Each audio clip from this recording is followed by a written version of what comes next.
At 2:17 a.m. on March 23, 1943, Lieutenant Commander Philip Ruckkean stood on the bridge of the destroyer HMS Volunteer, observing something bizarre floating in the icy waters of the Denmark Strait. Hundreds of small, shiny metallic objects, each the size of a rubber duck, were scattered across the sea surface in a perfectly calculated pattern. Below them, at a depth of 200 meters, 5 German U-boats were attempting to slip silently into the Atlantic. The chances of detecting them with conventional sonar were practically zero.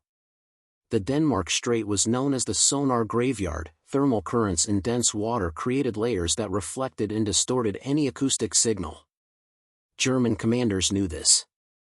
The Kriegsmarine had chosen this route precisely because of its impenetrability to British sonar, passing dozens of U-boats through every month undetected.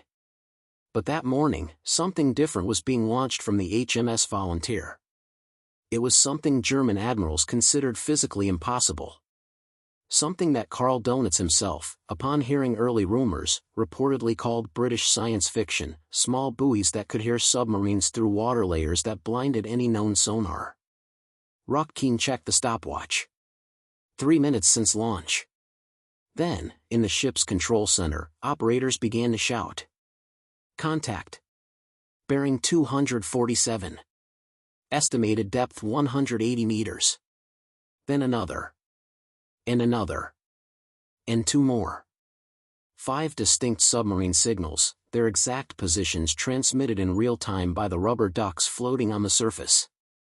What happened over the next 6 hours would forever change submarine warfare and lead to the destruction of 15 U-boats that never understood how they had been detected, because the technology that hunted them was so advanced it seemed like magic.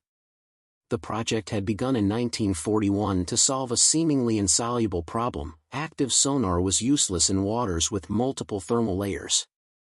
U-boats simply dove below the thermocline, the temperature change layer, and became invisible.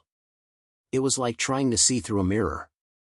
Hundreds of Allied ships were torpedoed by submarines that were literally invisible to sonar. The theoretical solution was to develop a passive listening system so sensitive it could hear a submarine's engines through any water layer. The challenge was creating extreme sensitivity, sophisticated signal processing, and the ability to transmit data back to the surface ship, all in a device small enough to be launched in large quantities. The Admiralty's initial response was absolute disbelief. However, Dr. Robert Watson Watt, the physicist behind British radar, refused to accept impossible. His team at the Telecommunications Research Establishment worked for 22 months in absolute secrecy to create something revolutionary. The result was called the Sonobuoy. But that discreet technical name hid technology decades ahead of its time. Each device was 60 centimeters tall and weighed just 4 kilograms.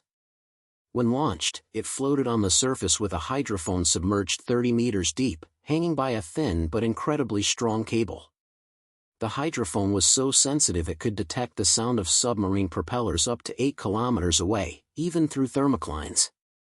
The real revolution was the radio transmitter. Each sonobuoy continuously transmitted acoustic data back to the control ship, allowing for precise triangulation of the submarine's position. The compact shape and bright yellow color led British sailors to nickname it the rubber ducky. When Admiral Sir Max Horton first saw a demonstration in January 1943, he reportedly asked sarcastically if they intended to fill the Atlantic with rubber ducks to catch U-boats. But 3 weeks later, after seeing the test results, he requested immediate maximum production, calling it a technological leap comparable to radar. In February 1943, the HMS Volunteer received 200 of the first operational sonobuoys. On March 23, British intelligence intercepted communications indicating a large group of U-boats would cross the strait. Ruckkean was ordered to create a curtain of sonobuoys, 40 devices launched in a grid pattern covering 20 square kilometers of the most likely route. At 2 a.m., the operation began. Every 500 meters, a sonobuoy was dropped. Each began transmitting immediately, creating a massive underwater listening net. In the control center, operators monitored the frequencies. At 2:17 a.m., the first detection came in, a Type VIIC U-boat at 180 meters. Soon, 4 more targets were identified. 5 German submarines, believing they were in safe waters, had their exact positions revealed. Röttgen didn't attack immediately. He summoned reinforcements, including 4 other destroyers and 2 corvettes. For the next hour, while the U-boats continued their course unaware, the Allied ships moved into a perfect semicircle.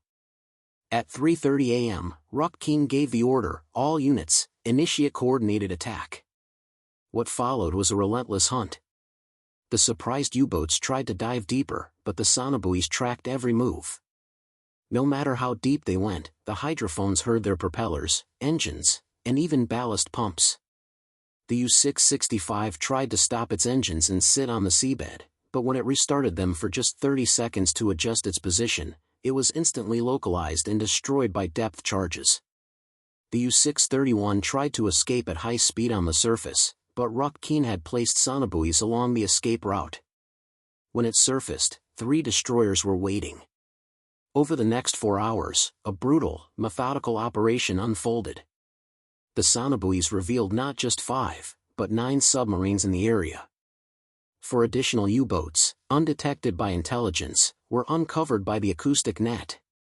By 8:30 a.m., 9 German submarines had been sunk, the largest single-day loss of U-boats since the war began. Röttgen then extended the acoustic curtain further south and found 6 more targets. These were part of a second group scheduled to cross 12 hours later. With reinforcements, including a Catalina aircraft equipped with aerial sonobuoys, these 6 were also hunted down. By the end of the day, 15 German submarines had been destroyed.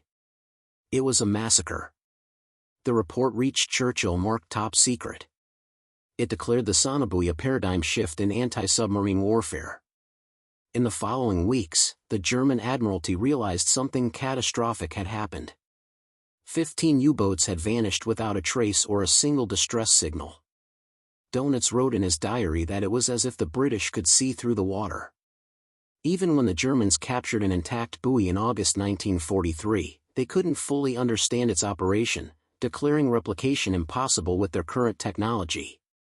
Between March 1943 and the end of the war, sonobuoys were responsible for the destruction of 127 U-boats. During D-Day, over 2,000 sonobuoys created an acoustic wall that no U-boat could penetrate. After the war, Admiral Dönitz admitted in his memoirs that they never understood how the Allies detected them so accurately, stating it was as if the enemy had eyes and ears all over the ocean.